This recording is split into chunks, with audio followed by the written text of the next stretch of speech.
श्री राधा कृष्णाभ्याम नमः। भगवान श्री कृष्ण की कथाओं का आश्रय लेने वाले भक्त जनों, मैं संध्या रानी महात्मा वेद व्यास जी एवं गुरुजनों की आज्ञा से श्रीमद् भागवत महापुराण के तृतीय स्कंद के 19वें अध्याय को प्रारंभ करती हूँ। अध्याय 19 हिरण्याक्ष वध। मैत्रेय जी कहते हैं, विदुर जी, ब्रह्मा जी के ये कपट रहित अमृतमय वचन सुनकर भगवान ने उनके भोलेपन पर मुस्कुराकर अपने प्रेम पूर्ण कटाक्ष के द्वारा उनकी प्रार्थना स्वीकार कर ली। फिर उन्होंने झपट कर अपने सामने निर्भय विचरते हुए शत्रु की ठुड्डी पर गदा मारी, किंतु हिरण्याक्ष की गदा से टकराकर वह गदा भगवान के हाथ से छूट गई। चक्कर काटती हुई जमीन पर गिरकर सुशोभित हुई। किंतु यह बड़ी अद्भुत सी घटना हुई। उस समय शत्रु पर वार करने का अच्छा अवसर पाकर भी हिरण्याक्ष ने उन्हें नीर अस्त्र देखकर युद्ध धर्म का पालन करते हुए उन पर आक्रमण नहीं किया। उसने भगवान का क्रोध बढ़ाने के लिए ही ऐसा किया था। गदा गिर जाने पर और लोगों का हाहाकार बंद हो जाने पर प्रभु ने उसकी धर्म बुद्धि की प्रशंसा की और अपने सुदर्शन चक्र का स्मरण किया। चक्र तुरंत ही उपस्थित होकर भगवान के हाथ में घूमने लगा, किंतु वे अपने प्रमुख पार्षद दैत्याधम हिरण्याक्ष के साथ विशेष रूप से क्रीड़ा करने लगे। उस समय उन्हें देवताओं के विचित्र वचन सुनाई देने लगे। प्रभु आपकी जय हो, इसे अब और न खिलाइए, शीघ्र ही मार डालिए। जब हिरण्याक्ष ने देखा कमल दल लोचन श्री हरि उसके सामने चक्र लिए खड़े हैं, तब उसकी सारी इंद्रियां क्रोध से तिलमिला उठी। वह लंबी सांसें लेता वह अपने दांतों से होठ चबाने लगा। उस समय वह तीखी दाढ़ों वाला दैत्य अपने नेत्रों से इस प्रकार उनकी ओर घूरने लगा मानो वह भगवान को भस्म कर देगा। उसने उछलकर कहा, ले अब तू नहीं बच सकता। इस प्रकार उसने ललकारते हुए श्रीहरि पर गदा से प्रहार किया।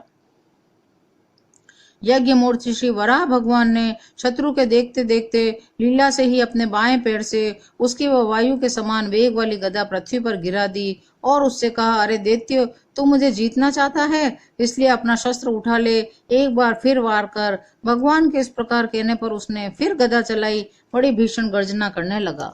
गदा को अपनी ओर आते देखकर भगवान ने जहां खड़े थे वहीं से उसे आते ही अनायास इस प्रकार पकड़ लिया जैसे गरुड़ शापिन को पकड़ लेता है। अपने उद्यम को इस प्रकार व्यर्थ हुआ देखकर उस महादैत्य का घमंड ठंडा पड़ गया, उसका तेज नष्ट हो गया। अब की बार भगवान के देने पर उसने उस गदा को लेना न चाहा। महाबली हिरण्याक्ष का अत्यंत वेग से छोड़ा हुआ वह तेजस्वी त्रिशूल आकाश में बड़ी तेजी से चमकने लगा।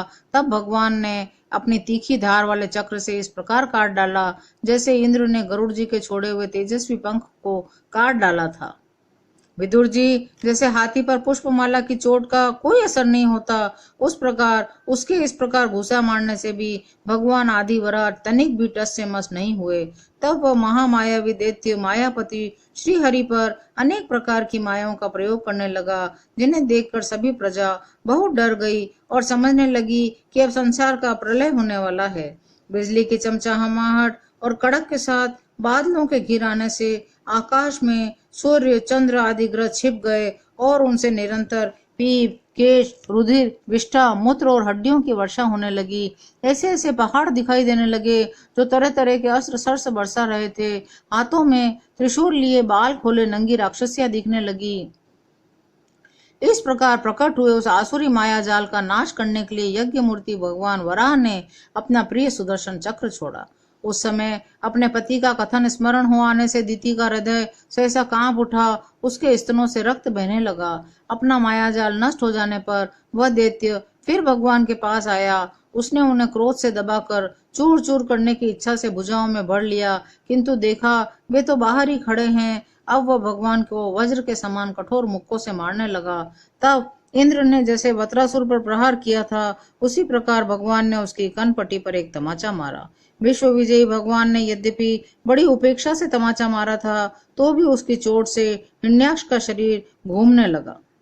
उसके नेत्र बाहर निकल आए, हाथ पैर और बाल छिन्न भिन्न हो गए। वह निष्प्राण होकर आंधी से उखड़े हुए विशाल वृक्ष के समान पृथ्वी पर गिर पड़ा। हिरण्याक्ष का तेज अब भी मलिन नहीं हुआ था। उस कराल डाड़ों वाले दैत्य को दांतों से होठ चबाते पृथ्वी पर पड़ा देखकर वहां युद्ध देखने के लिए आए हुए ब्रह्मादि देवता उसकी प्रशंसा करने लगे। ओहो, ऐसी अलभ्य मृत्यु किसको मिल सकती है? अपनी मिथ्या उपाधि से छूटने का जिनका योगी जन समाधि योग द्वारा एकांत में ध्यान करते हैं, उन्हीं के चरण प्रहार से उसका मुख देखते देखते दैत्यराज ने अपना शरीर त्यागा। ये हिरण्याक्ष और हिरण्यकश्यप भगवान के ही पार्षद हैं। इन्हें शाप वश अधोगति प्राप्त हुई है। अब कुछ जन्मों में ये फिर अपने स्थान पर पहुंच जाएंगे। देवता लोग कहने लगे, प्रभु आपको बारंबार नमस्कार है। आप संपूर्ण यज्ञों का विस्तार करने वाले हैं तथा संसार की स्थिति के लिए शुद्ध सत्वमय मंगल विग्रह प्रकट करते हैं। बड़े आनंद की बात है, संसार को कष्ट देने वाला दुष्ट दैत्य मारा गया।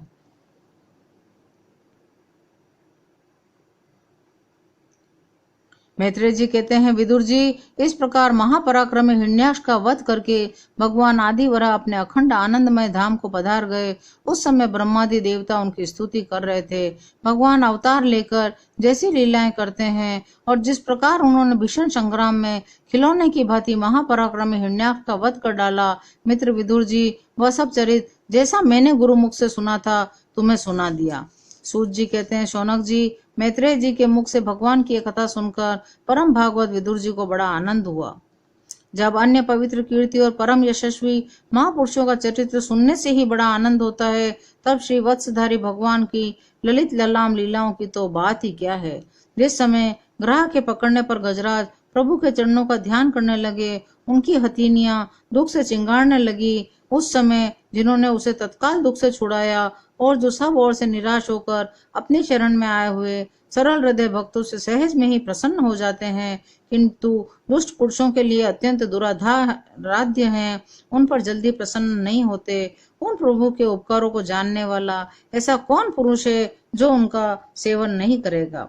पृथ्वी का उद्धार करने के लिए वराह रूप धारण करने वाले श्री हरि की इस हिरण्याक्ष वध नामक परम अद्भुत लीला को जो पुरुष सुनता है, गाता है अथवा अनुमोदन करता है, वो ब्रह्म हत्या जैसे घोर पाप से भी सहज में ही छूट जाता है। यह चरित्र अत्यंत पुण्यप्रद, परम पवित्र, धन और यश की प्राप्ति कराने वाला, आयुर्वर्धक और कामनाओं की पूर्ति करने वाला तथा युद्ध में प्राण और इंद्रियों की शक्ति बढ़ाने वाला है।